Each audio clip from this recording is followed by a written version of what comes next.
Chapter 8, Thinking in the Certain Way.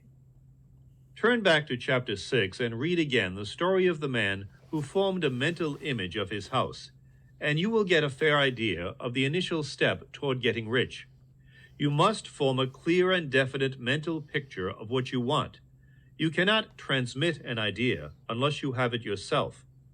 You must have it before you can give it, and many people fail to impress thinking substance because they have themselves only a vague and misty concept of the things they want to do, to have, or to become. It is not enough that you should have a general desire for wealth to do good with. Everybody has that desire. It is not enough that you should have a wish to travel, see things, live more, etc. Everybody has those desires also.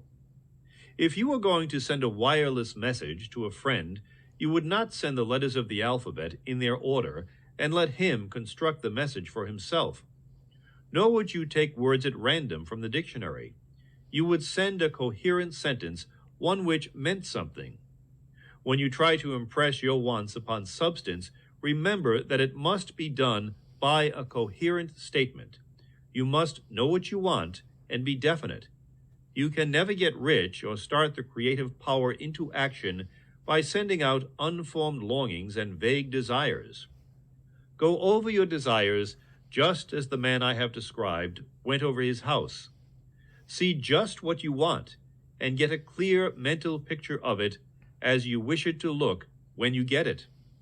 That clear mental picture you must have continually in mind, as the sailor has in mind the port toward which he is sailing the ship. You must keep your face toward it all the time. You must no more lose sight of it than the steersman loses sight of the compass.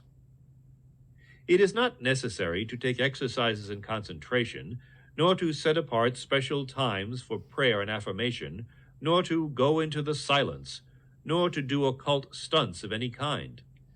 These things are well enough, but all you need is to know what you want and to want it badly enough so that it will stay in your thoughts. Spend as much of your leisure time as you can in contemplating your picture, but no one needs to take exercises to concentrate his mind on a thing which he really wants. It is the things you do not really care about which require effort to fix your attention upon them. And unless you really want to get rich, so that the desire is strong enough to hold your thoughts directed to the purpose, as the magnetic pole holds the needle of the compass, it will hardly be worth while for you to try and carry out the instructions given in this book.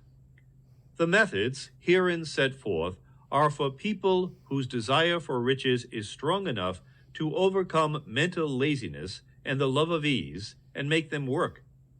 The more clear and definite you make your picture then, and the more you dwell upon it, bringing out all its delightful details, the stronger your desire will be, and the stronger your desire, the easier it will be to hold your mind fixed upon the picture of what you want.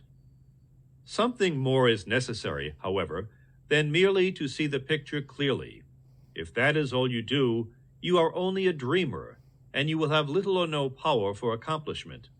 Behind your clear vision must be the purpose to realize it, to bring it out in tangible expression.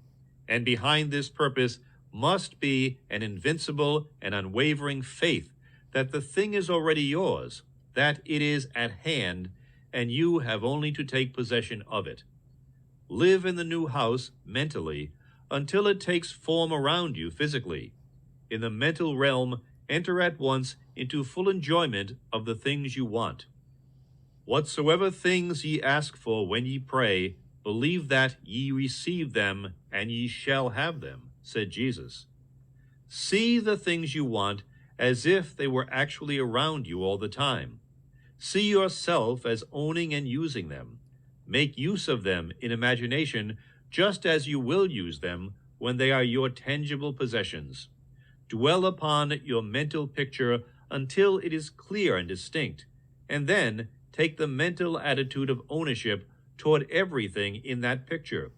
Take possession of it in mind, in the full faith that it is actually yours. Hold to this mental ownership. Do not waver for an instant in the faith that is real. And remember what was said in a preceding chapter about gratitude. Be as thankful for it all the time as you expect to be when it has taken form. The man who can sincerely thank God for the things which as yet he owns only in imagination has real faith. He will get rich. He will cause the creation of whatsoever he wants. You do not need to pray repeatedly for things you want. It is not necessary to tell God about it every day. Use not vain repetitions as the heathen do, said Jesus to his pupils. For your Father knoweth that ye have need of these things before ye ask him. Your part is to intelligently formulate your desire for the things which make for a larger life, and to get these desires arranged into a coherent whole, and then to impress this whole desire upon the formless substance which has the power and the will to bring you what you want. You do not make this impression by repeating strings of words. You make it by holding the vision with unshakable purpose to attain it, and with steadfast faith that you do attain it. The answer to prayer is not according to your faith while you are talking, but according to your faith while you are working. You cannot impress the mind of God by having a special Sabbath day set apart to tell him what you want, and the forgetting him during the rest of the week. You cannot impress him by having special hours to go into your closet and pray, if you then dismiss the matter from your mind until the hour of prayer comes again. Oral prayer is well enough, and has its effect, especially upon yourself, in clarifying your vision and strengthening your faith. But it is not your oral petitions which get you what you want. In order to get rich, you do not need a sweet hour of prayer. You need to pray without ceasing. And by prayer, I mean holding steadily to your vision with the purpose to cause its creation into solid form, and the faith that you are doing so. Believe that ye receive them. The whole matter turns on receiving once you have clearly formed your vision. When you have formed it, it is well to make an oral statement, addressing the Supreme in reverent prayer. And from that moment you must, in mind, receive what you ask for. Live in the new house, wear the fine clothes, ride in the automobile, go on the journey, and confidently plan for greater journeys. Think and speak of all the things you have asked for in terms of actual present ownership. Imagine an environment and a financial condition exactly as you want them, and live all the time in that imaginary environment and financial condition. Mind, however, that you do not do this as a mere dreamer and castle builder.